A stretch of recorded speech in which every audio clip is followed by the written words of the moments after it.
I'm Angel Massey, and you're now with me on Overwhelming Podcast.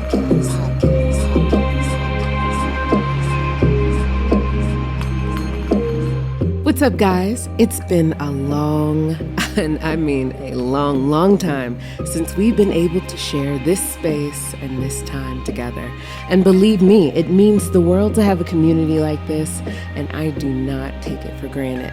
Where have I been, you ask? Well, I know y'all can understand when you just need a break, a chance to reconnect with yourself, to ground yourself.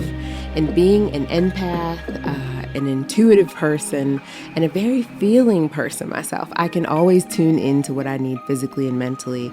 At least I hope I can. And what I needed was to just not consume or create media.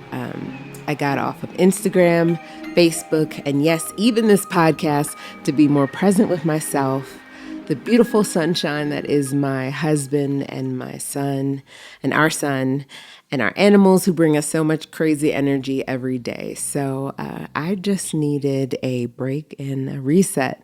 But I've been gone for a minute. Now I'm back with a jump off. No, just kidding. This break has inspired this episode. And today we're going to be talking about taking a break this spring and renewing yourself right along with nature. I'm talking about blooming. I'm talking about expansion. I'm talking about flowing like a river. Spring break, reset, spring renewal. But before I get into that, I want to talk about how I arrived at this episode, at this moment, and at that break.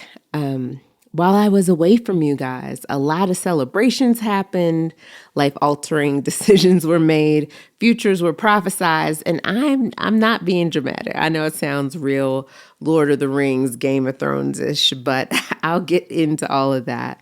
But let me start with the light stuff. During our break from each other, our son had his first birthday party. That's right. Baby boy already has reached his first solar return. And not only was it a celebration for us as a family, Kush being healthy and well and thriving and measuring off the charts, of course we knew he would, but also a celebration of me and Bobby's birthing experience and just such a 360 moment just to arrive back here so quickly. It just tells you to just be present in every moment because they pass by so quickly. I can't believe we already have a 1-year-old. Also, I missed 420 with you guys. I hate that. You guys know that I would have loved to have lit up with y'all on the podcast, but it was special for me because me and Bobby have always wanted to be Colorado natives, and we just love it here. So I was able to spend 420 in Colorado, and it was cool. And I didn't just smoke my brains out or get super high. I also used the opportunity to be thankful for the plant, thankful for hemp. I used some hemp soap, hemp lotion, CBD bath bombs. I just immersed myself in the plant and felt thankful for the energy that it brings to the earth, for its healing properties, and not just the ability, the wonderful ability though, to get you stoned. And then 2 days later, it was Earth Day. Me and Bobby got out for a walk. That weekend, we were able to spend some time in Estes Park and fish, and we stayed up at a cabin with my dad and our son, and just got to connect with the earth, that good Shinrin Yoku, that good energy. So it was nice. And I'm not going in chronological order here to tell you what I've been doing during that break. But also my birthday happened too in March. And my wonderful, amazing husband planned an amazing birthday party.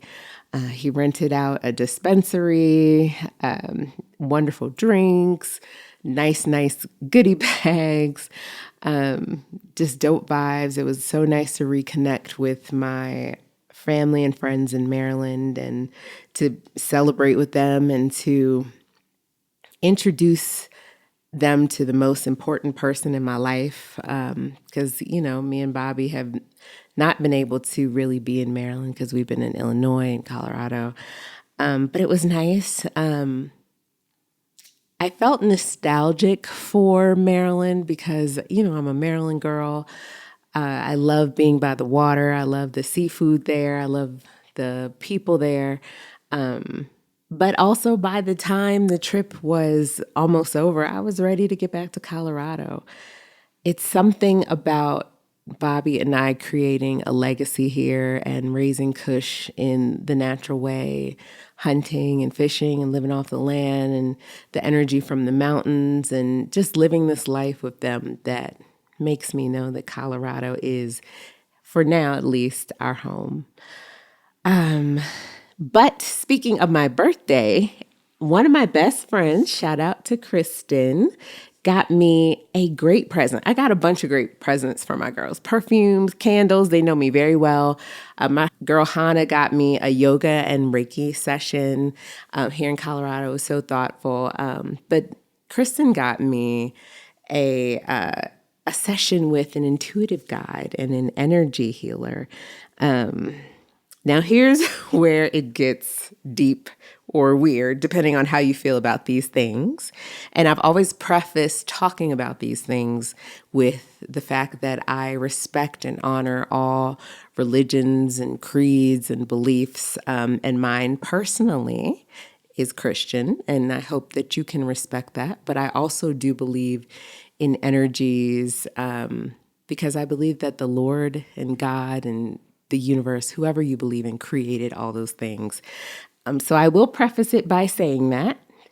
But I don't think that these things are wrong or bad. Some people do. Like, on my mom's side, they come from a very Southern tradition and they believe that psychics and guides and healers and stuff, they're all devil, voodoo, all that stuff.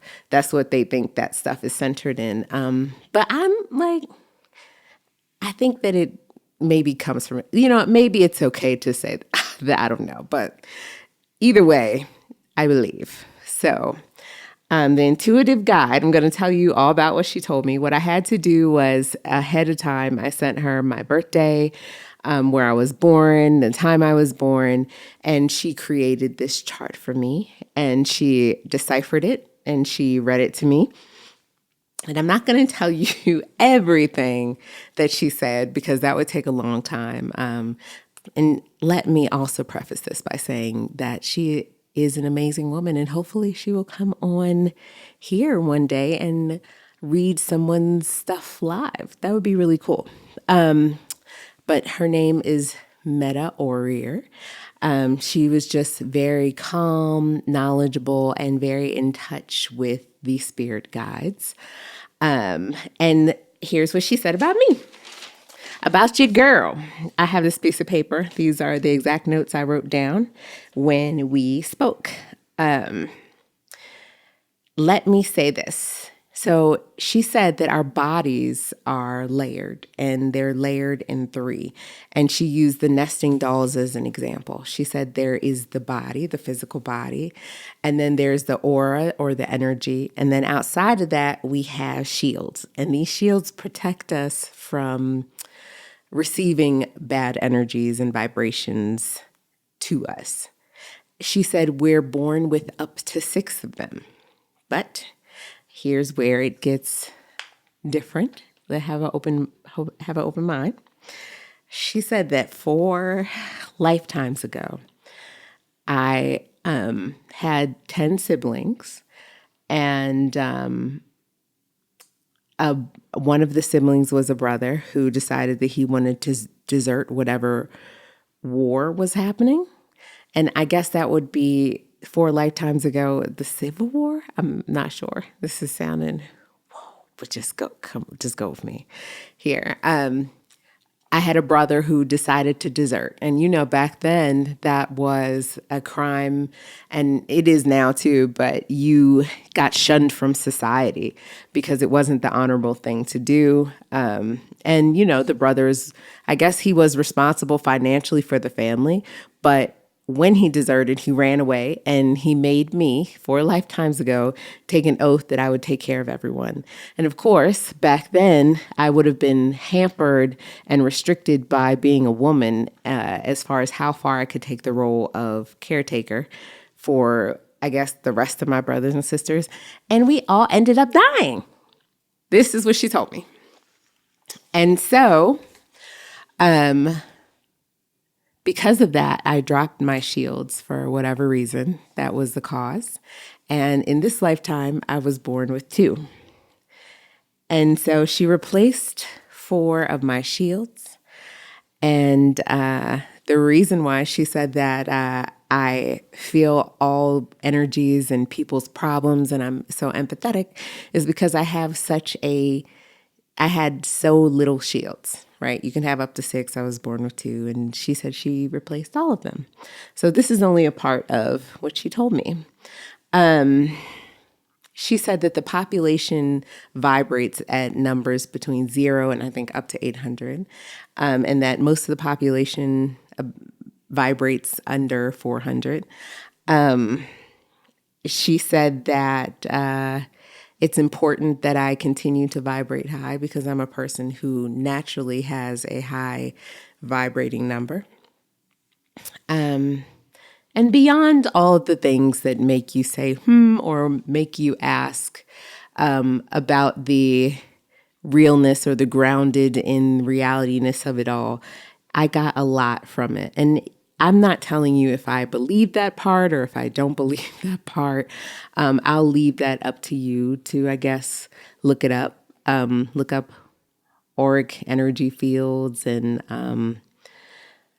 all that stuff. But I did get some real translatable facts and things out of it. And here they were. Keep my vibe high, she said, because being a person who's an empath, I can easily come down to someone else's energy level that's vibrating lower than me. And I know that most people can understand. Let me just say this in layman, un-auric hippie terms. You know, misery loves company. And if you're a person who tends to soak up the energy of those around you because you want everybody to be happy, sometimes when someone has an attitude and you don't, you suddenly get attitude. It's awful, right? You hate that. You don't want to be that person.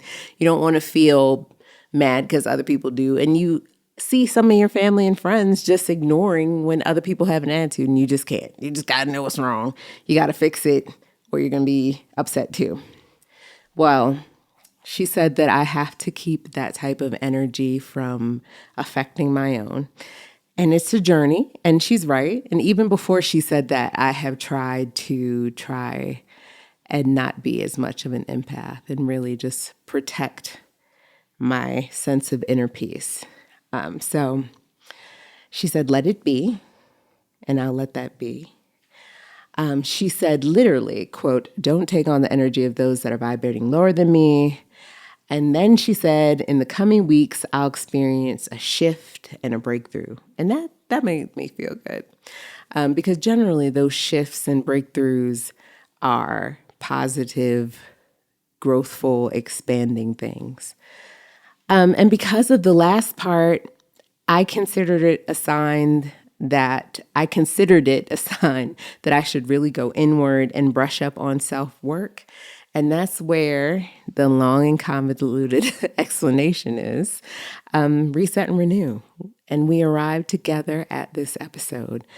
And beyond that, beyond those things, I've just been living, being with my husband, working out, reclaiming the space and time to meditate and strengthening that practice. And also in a cohort, in Reverend Angel Kyoto Williams' cohort, she's just amazing. A Zen Buddhist priestess, she's amazing. I've been in her cohort to get my mindfulness certification. So I'll be able to get deeper with y'all, and I'm certified. But why should you reset and renew, you ask? Why is it important to follow what I'm talking about on this episode? You're doing fine, you say. I got it. I understand. But all of us need a break and an occasional reassessment to be our ultimate selves. Brains need a mental break from consuming media to shut off that executive functioning and amygdala action. You know what I'm talking about. We need dopamine and serotonin from other things besides just constant consumption. And that is the society we live in, whether it's food, media, TV shows, anything. We're just constantly consuming. And we need to hop off that hamster wheel sometime. And also the brain needs new challenges to continue its quest of neuroplasticity.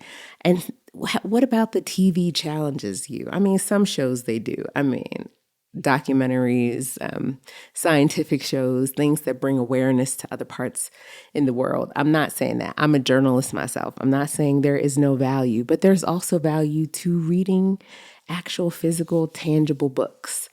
And sometimes you just need to check the fuck out and give yourself a break. All of those things are valid. Create peace and create expansion. And on this podcast, we're always what? You know what I'm going to say, green and growing. So here are my suggestions to catalyze a restorative break. These are the things that I tried to do myself.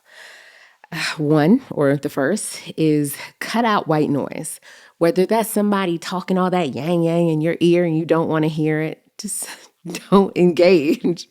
Or, hello, me. If you're watching too much reality TV and it's got you ready to knuck if you buck or throw down, give that a break too. Let it go. That energy, those harsh energies, they do not go towards restorative and restoration and healing. I'm laughing because I just caught my husband's eye and I think he heard me say, talking yang yang. He's like, what is she talking about? But anyway, let it go.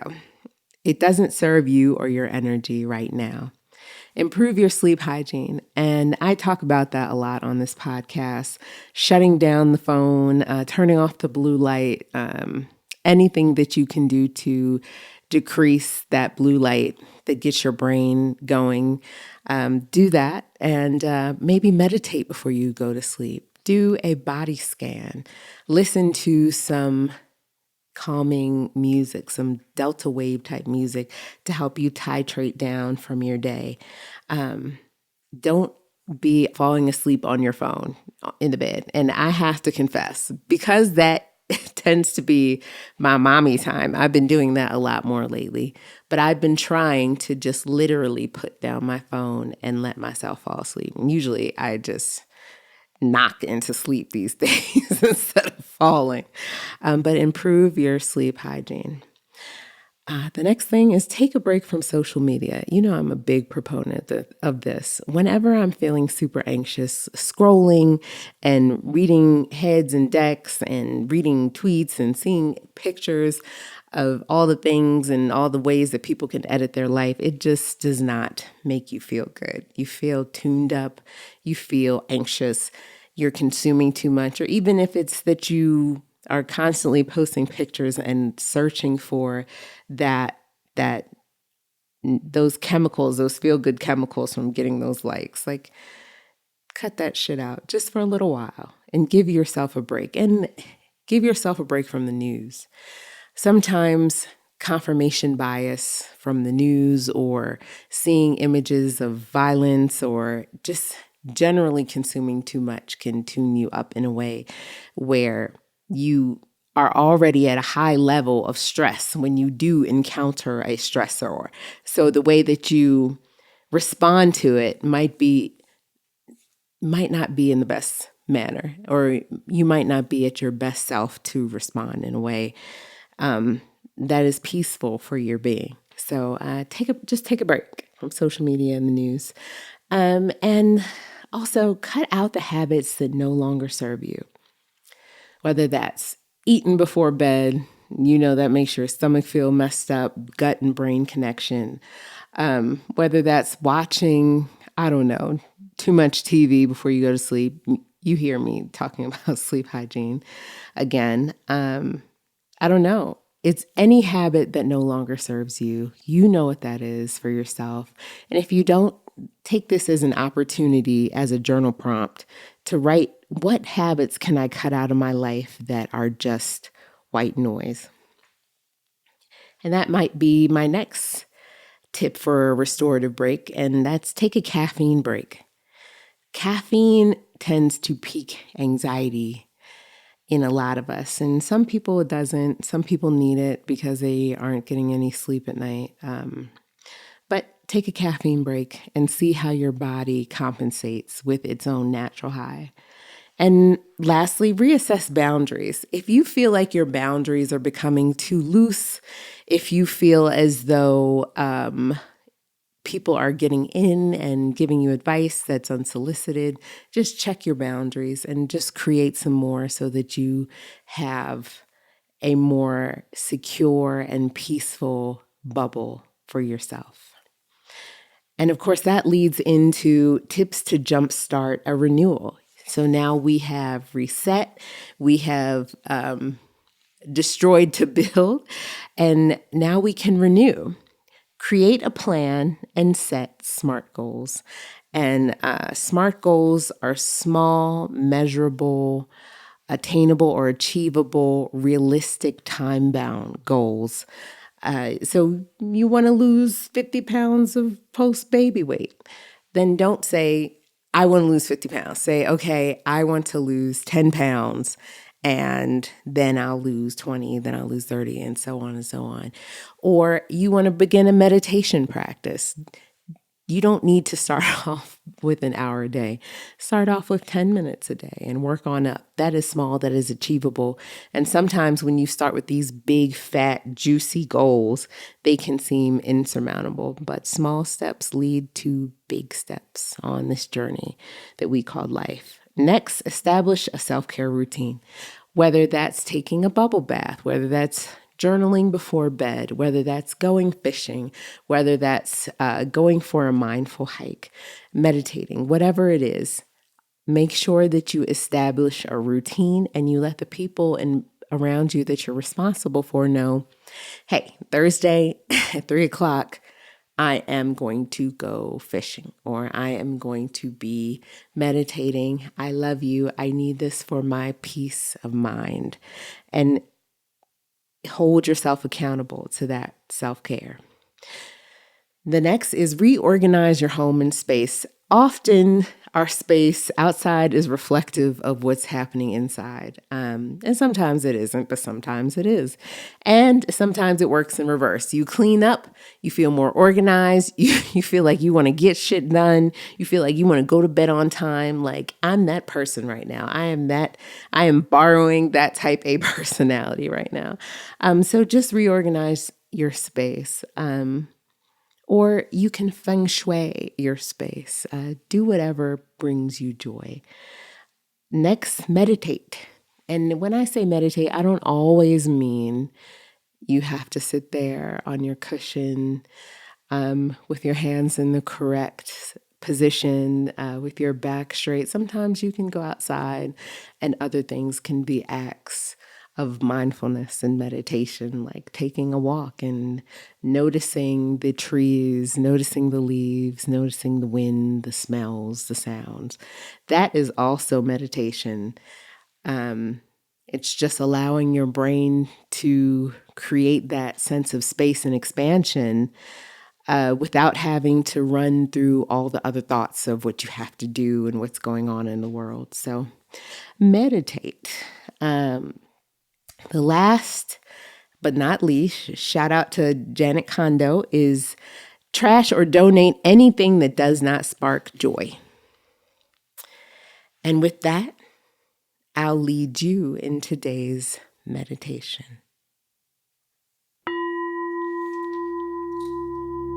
I invite you to settle into your space. Find a comfortable position on a chair or the floor, wherever you can sit or lay your body with ease and comfort.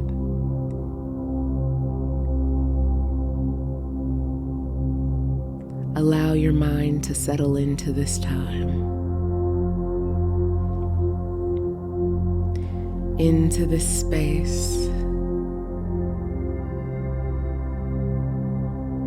into this moment.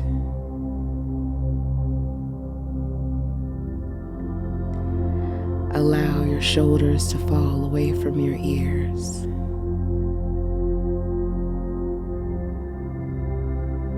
Unclench your jaw.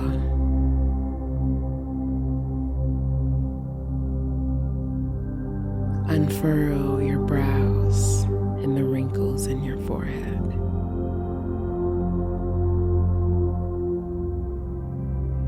Rest your hands on your thighs.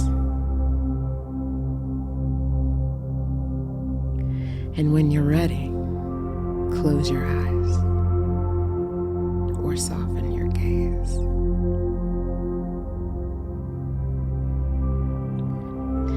Drop out of your thinking mind and into your body. Feel yourself grounded by my voice, by the rise and fall of your chest, by the feeling of connection between your body and the floor, or your body and the cushion.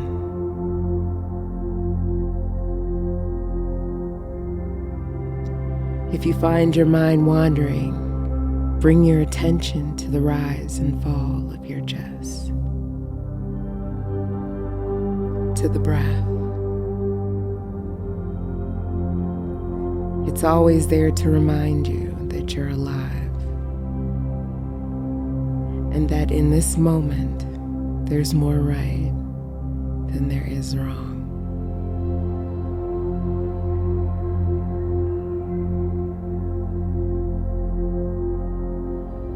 In today's practice, we're going to use the mindful tradition of noting to capture our thoughts, to rein in our monkey mind, and let those thoughts go. Every time a thought comes to your mind, say, "Thought," to yourself. The act of noting helps us to recognize when our mind is wandering from the present and brings us back to the moment we're in. We often find that if we're aware of our monkey mind, it quiets and allows a sense of presence and ease.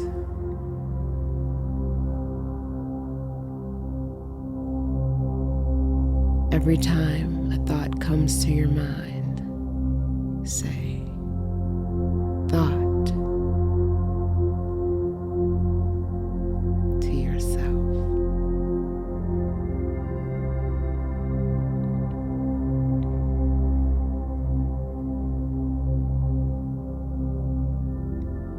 Go at your own pace.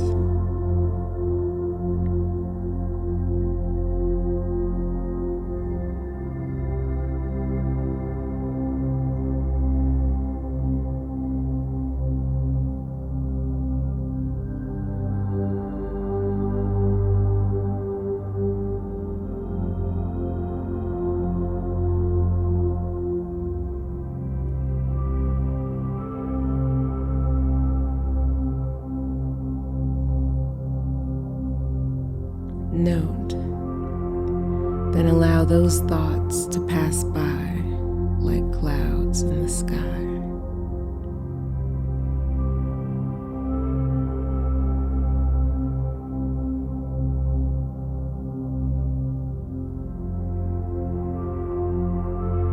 Noting trains our brain to not run off with thoughts of the past, of the future, of worries, anxieties, hopes, dreams. The brain's job is to think and think and think, and until you can train it to rein itself in. Noting helps us us create a sense of spaciousness and ease in our mind.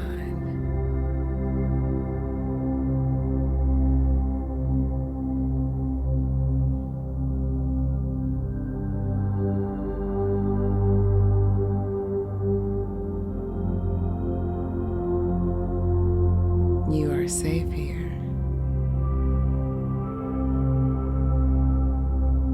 You are supported here.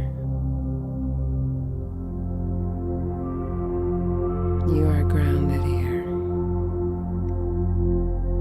in this moment.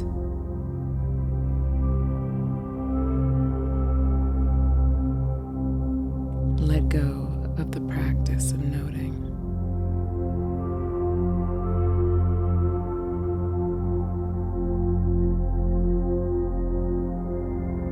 Notice the rise and fall of your chest.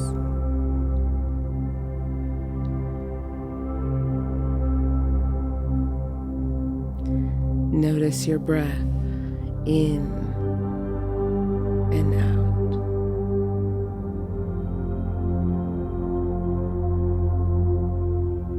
Allow yourself a deep breath in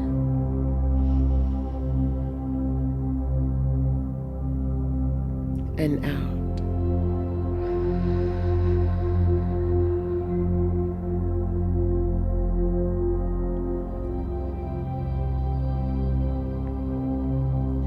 In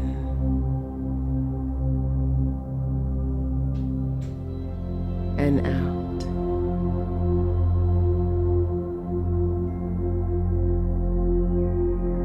In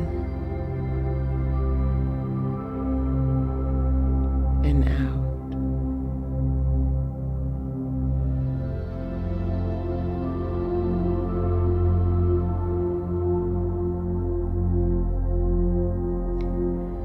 Return your breath back to its normal rhythm. Bring your awareness back to the room. Move your fingers and toes. And when you're ready, open your eyes.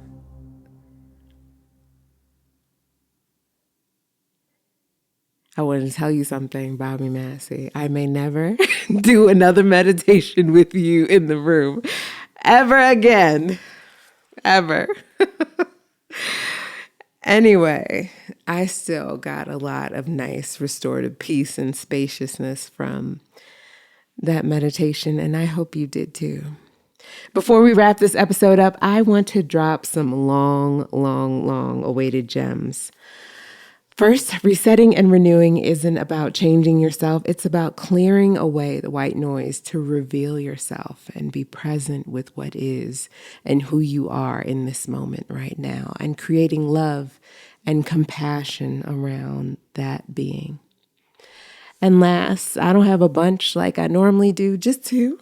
Last is keep your vibe high. Ladies, gents, non-binaries, and all beings. Keep your vibe high. And that's all, folks. And we're back. I hope this episode served whatever purpose you needed today. Thank you for joining me on this episode of Over Wilden. Let's keep learning, growing, and healing together. If you have a question, want to hear me talk about a topic, bring a particular guest on, email me at angel, ANGEL, at theangelera.com. That's TheAngelera.com. And the reason I'm switching up emails is because I'm trying to consolidate all of my content and media properties, and that would be over Wilden, theangelera.com, which is my blog and my website, and my photography portfolio, all that stuff. So email me at angel@theangelera.com. Subscribe to this podcast. Okay, suddenly I'm a freaking psychic from Staten Island, but no. Subscribe to this podcast and visit me at Over Wilden or at Angel Era on Instagram. Music by Luciano, recording by Mystery Street Recording, and editing by the always wonderful Jeremy Cosley. And shout out to my baby Bobby for being in the room. and making me laugh and smile even when I don't want to, and just keeping the vibe high in here. Anyway, either you're green or growing or ripe and rotting. And on this podcast, we're always going to choose growth. Sexy ass growth together. Bye-bye.